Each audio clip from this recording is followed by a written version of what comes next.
The midsize pickup truck world just got a whole lot more interesting. And if you've been waiting for something that blends rugged toughness with a fresh layer of off-road capability, the 2026 Nissan Frontier is here to stir the pot. Now let me ask you, when you think of midsize trucks, what comes to mind? Durability, capability, versatility, maybe even affordability? Nissan has leaned hard into all of those, but this time, they've partnered with none other than Roush Performance to take things up a notch. Yes, the same Roush that's famous for dialing up Fords has put its touch on the new Frontier PRO4 XR. So what exactly does this mean for buyers? Is it worth it? And does it truly stack up against competitors like the Toyota Tacoma TRD Pro or the Chevy Colorado ZR2? Let's dig deep into everything you need to know. Now, starting on the outside, because let's face it, the exterior is where first impressions are made. The 2026 Frontier comes in multiple trims, from the S and SV up to the more adventurous PRO-X and PRO-4X, and of course the special PRO-4X R by Roush. The first thing you'll notice is the grille. On standard trims, the Frontier sticks with a bold, blocky design, and with the new dark armor package available on SV trims, you get a blacked-out grille, badges, and even 17-inch black alloy wheels. But on the Roush PRO-4XR, that's where things get serious.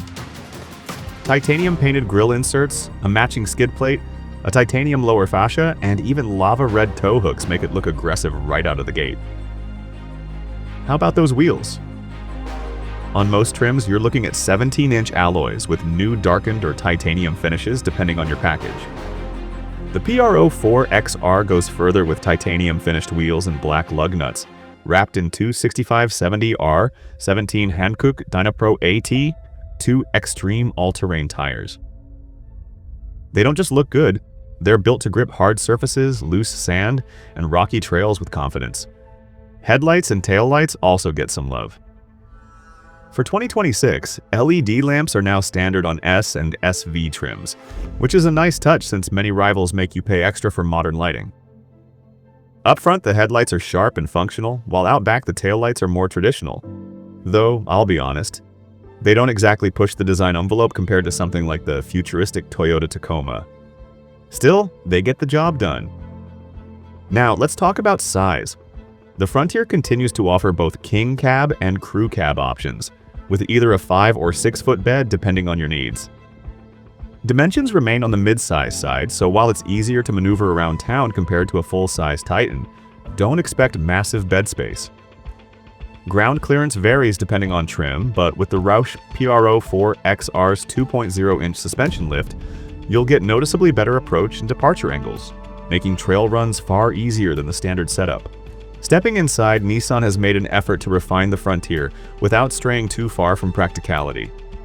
The interior is durable and straightforward, but trims like PRO-4X add pops of lava red stitching, while the Roush edition gives you embroidered headrests with the R logo, so you don't forget you're in something special. Do the materials feel premium? Not exactly. Hard plastics are still noticeable, especially on lower trims, and compared to the Tacoma's all-new cabin, or even the Colorado's more modern design, Nissan still plays it safe. But the seating comfort has improved, with SV and PRO models now offering an 8-way power driver's seat as standard, along with heated front seats and a heated steering wheel. Technology is another area where Nissan is keeping pace. Standard on all trims is an 8-inch touchscreen with Apple CarPlay and Android Auto. SV and PRO grades upgrade to a 12.3-inch display, with wireless Apple CarPlay and multiple USB ports. That's a solid setup, though I'll say the interface still isn't as fluid as Ford's Sync system or GM's latest infotainment. A crisp digital instrument cluster isn't standard either. It's more of a traditional layout with minor digital integration. On the plus side, Nissan's intelligent around view monitor is available, and in the PRO-4X, it comes with an off-road mode that works at speeds up to 12 miles per hour, giving you extra visibility on tricky trails.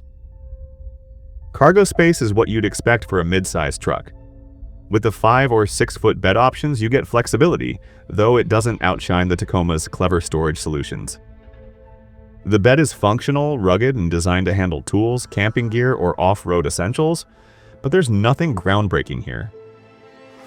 Under the hood, Nissan sticks with the tried-and-true 3.8-liter V6. This engine delivers 310 horsepower and 281 pound-feet of torque, paired to a 9-speed automatic transmission. Is it powerful? Yes. Is it class-leading? Not quite. The Chevy Colorado ZR2 and Ford Ranger Raptor push more aggressive power figures, but Nissan's V6 does strike a nice balance of capability and reliability. The Frontier PRO4 XR really shines when combined with its Öhlins-tuned 2.0-inch lift and shocks. These aluminum shocks come with external reservoirs and cooling fins, keeping them from overheating under harsh off-road conditions. It's a setup built for real-world trails, not just show. Performance numbers are respectable. The Frontier isn't a rocket off the line. 0 to 60 miles per hour happens in around 7 seconds, which is fine for a mid-size truck. Top speed sits near 112 miles per hour. But let's be honest, that's not what buyers care about here. What matters is towing and off-road ability. The Frontier can tow up to 7,150 pounds, which is competitive, but again, not best in class. Payload capacity isn't a standout either, though it's enough for most weekend warriors. Fuel efficiency is decent, but not stellar. You'll see about 18 miles per gallon city and 24 miles per gallon highway depending on configuration. Compare that to the Tacoma Hybrid, which is expected to do much better, and you can see where Nissan might fall behind. Still, for a naturally aspirated V6, these numbers are fair. Safety is another strong point. Nissan includes standard driver assist features across all trims, such as lane departure warning, blind spot warning, rear cross traffic alert, high beam assist, and intelligent cruise control. These are the kind of features many rivals reserve for higher trims, so Nissan deserves credit here. Now let's talk pricing. The 2026 Frontier starts at $32,150 for the base S trim. Climb the ladder and you'll reach the PRO 4X, which sits higher. Add Roush's kit and you're looking at $47,960 all in. That's not cheap, especially since the kit itself costs $4,395 and isn't even sold by Nissan. It's only available directly from Roush. This could be a downside for some buyers since it complicates the purchasing process, unlike factory-backed options from Toyota or Chevy. So what do you think? Is the Roush Pro 4 XR a bold move that puts the Frontier back into the spotlight? Or is it more of a niche option for a select few? Comment your thoughts below. I'd love to hear your take on whether Nissan's partnership with Roush is a game changer or just a cool side project.